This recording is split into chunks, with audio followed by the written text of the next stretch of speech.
Now may I request Professor Atul, Principal of School of Science, to come and felicitate Mr. Tandu Krishna, Dell, representation from the Dell organization. Sir, please accept our token of love.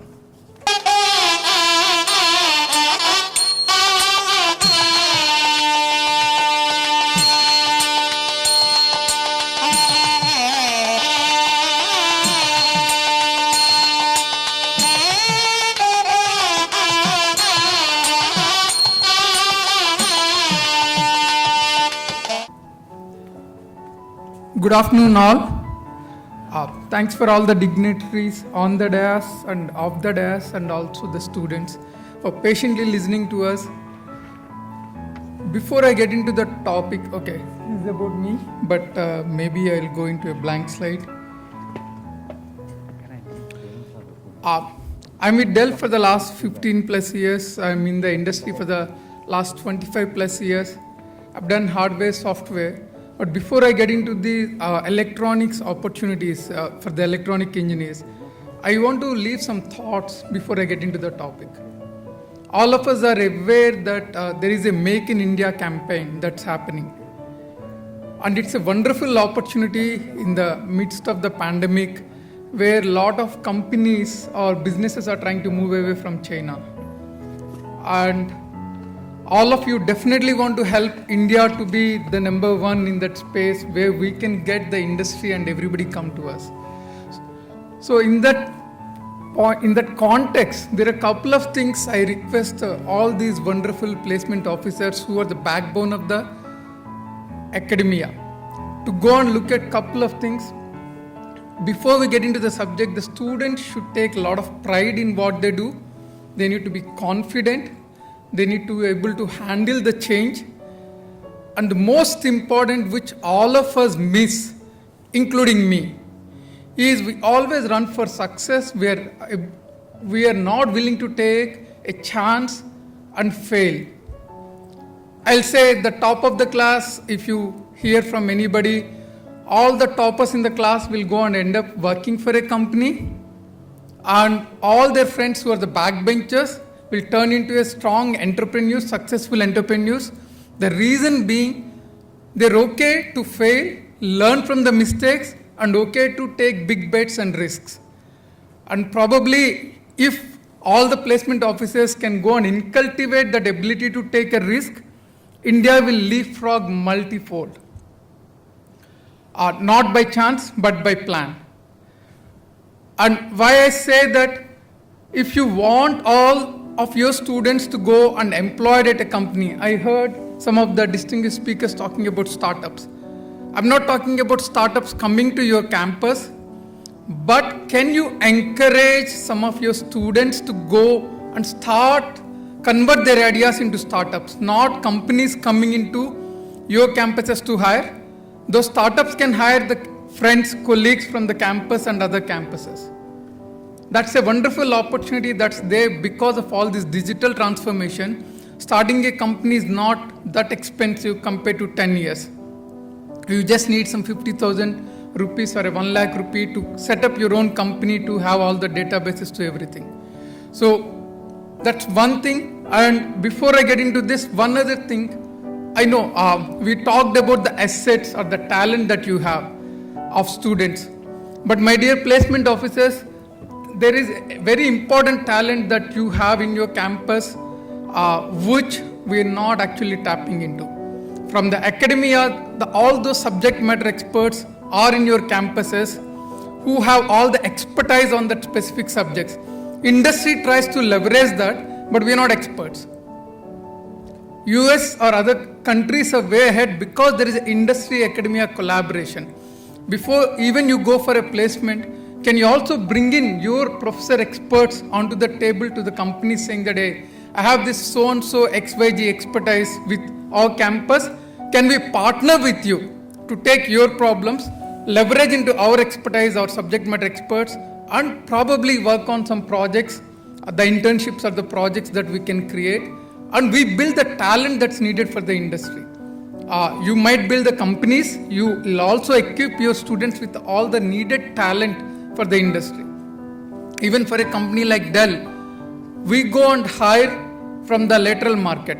Some of them, after they come out of the campus after a couple of years, they get all they need expertise from the industry, and then companies like Dell will go and hire all the students. Dell has a goal for 2030. 1/4 of the workforce, currently we are like 150,000 employees. The workforce should come from the campus sites who have passed out of the campus within the last 3 years. That's the type of belief that the companies are having in the campus sites, where we want to go and recruit 1/4 of our workforce from the campus.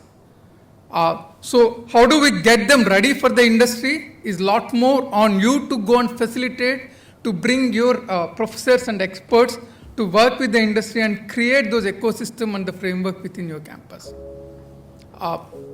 Maybe if it's relevant, if it makes sense, we can discuss offline, but these are some of the successful models that worked in US, and in India we have a lot of opportunities in that space. I'm counting on each of you to go and bring that to the table, where companies like us can go and tap into those experts at all these campuses. Coming back to electronics, a lot of us get diverted focus more into software and all, but there are wonderful high-paying jobs, opportunities there.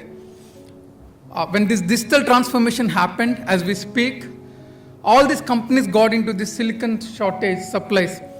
Companies like Dell's or HP's of the world are trying to sell a lot more than what it was in the last many years, because suddenly everybody is trying to go and get this hardware equipment, trying to buy.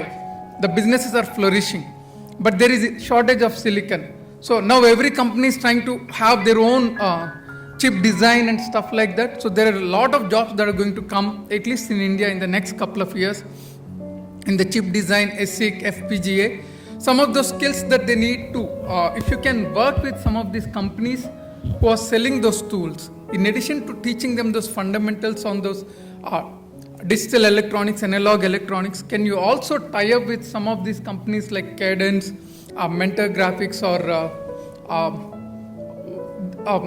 Synopsys, or companies like that, who are willing to work with the campuses to train and expose the students for their tools. And when they have those type of skills, they come into the industry, it's very easy for them to get these high-paying jobs. Analog design is another thing where a lot of high-paying, because it's a lot more complex than the way it appears simple. So there are a lot of jobs lying there on that. You might have heard about these IoTs, all these devices that are getting everywhere. It needs a lot of hardware design, embedded design knowledge, a lot of opportunities in that space. As we talked about computers, servers, mobiles, there is lot more needs from the industry. It's around hardware, layout, all these different type of domains are there. Robotics, a lot of things are happening. Control systems, aerospace, defense, consumer electronics. Even if you see this 5G is coming in a big way, there are a lot of hardware electronics engineers will have a lot of jobs. If you think of the differentiation for electronic engineer to get into a computer stuff, they can also talk to the hardware, and closer to the hardware they can do a lot more wonders, and there are a lot of opportunities lying there. Probably if you can go and take a minute break to think through what are the opportunities that are there, and what curriculum you can add or practical experiences you can provide back in your campuses, including the simulations. These are all high-paying jobs. Some of them need PhDs, and others the normal engineers can also do. So there are a lot of opportunities in this space. In India, this market is growing. Nanotechnology also. Maybe I will not take a lot of time. I'll just show you this. This I have taken from the NSDC report based on what are the jobs in thousands that are coming in India available as of 2022. And as we grow up, move up in the ladder, the top of the ladder pays a lot more than the bottom, but the skills that are needed, the complexity of the skills that are needed for the high-paying jobs is slightly higher compared to there are a lot of jobs that doesn't need a lot of high skills. With that thought, I would like to conclude my topic here, and thank you all for patiently listening to me. And probably if you can reflect back and see what is that one thing you can go back and do in your campus where industry should come running to you. hey, I want to work with this professor. By the way, I'll also take 5 of your students if he can work with us. Even the Indian government is trying to facilitate a lot of those things. So I will urge you to go back and reflect upon that. With that, thank you all. Thank you for the opportunity, sir. That's called precision. 10 minutes, matlab 10 minutes dot. A big applause.